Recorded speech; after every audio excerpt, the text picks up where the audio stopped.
Risk Odentification is an app developed to build additional community resources for addressing the growing heroin overdose epidemic in Cincinnati, Ohio.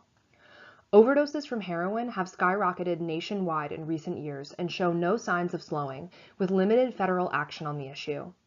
In the face of this crisis, how can we better involve local communities and businesses to grow on-the-ground capacity for intervention and support where it's needed most?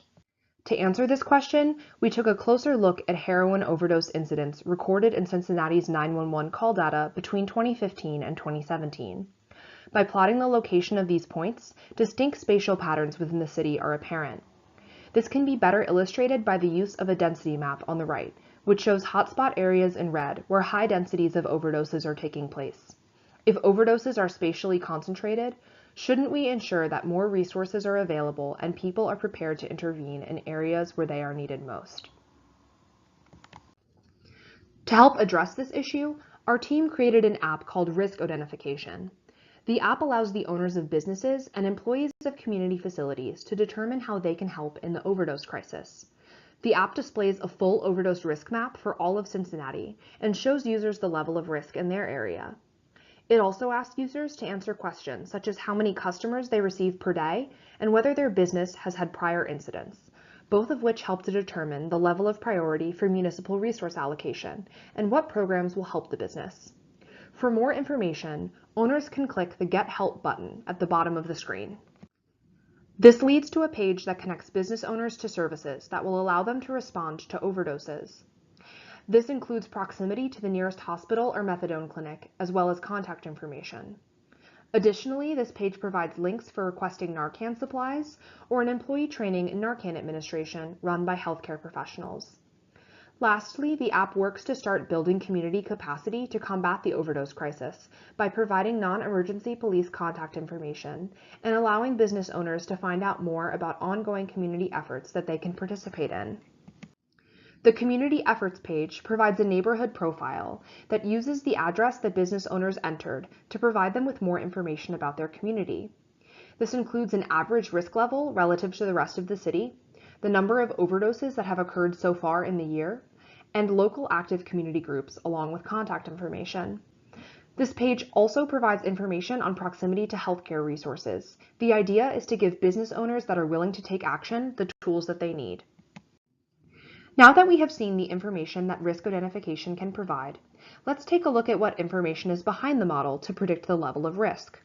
The final risk terrain map that informs risk identification is built using a Poisson regression model. The dependent variable is the count of heroin overdoses per 500-foot grid cell. Independent variables were collected from a variety of sources, including 911 call data, 311 call data, restaurant health inspections, and census data, many of which were engineered to create distance and density variables such as distance to parks and density of assaults. All of these variables serve as proxies for the level of investment present in a neighborhood. The final regression model includes two types of variables. First, spatial characteristics, such as neighborhoods, average distance to the 10 nearest overdoses, and poverty rate. Second, distance and density amenities.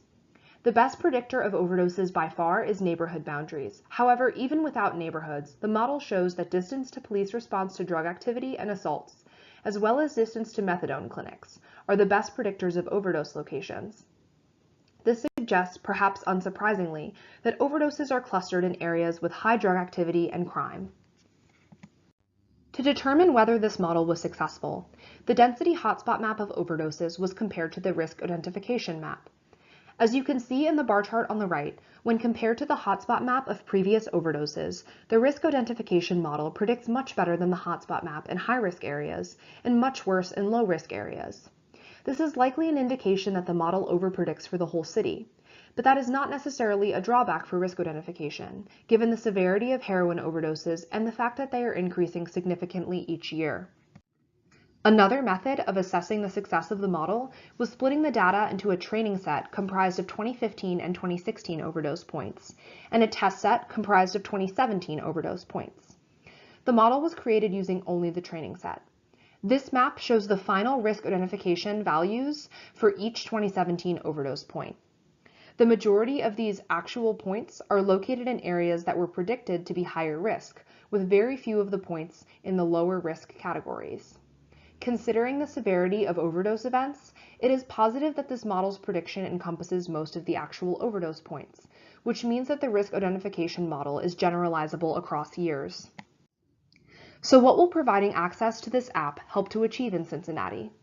It will raise awareness for local businesses of the actual risk that they face that an overdose will happen in their vicinity.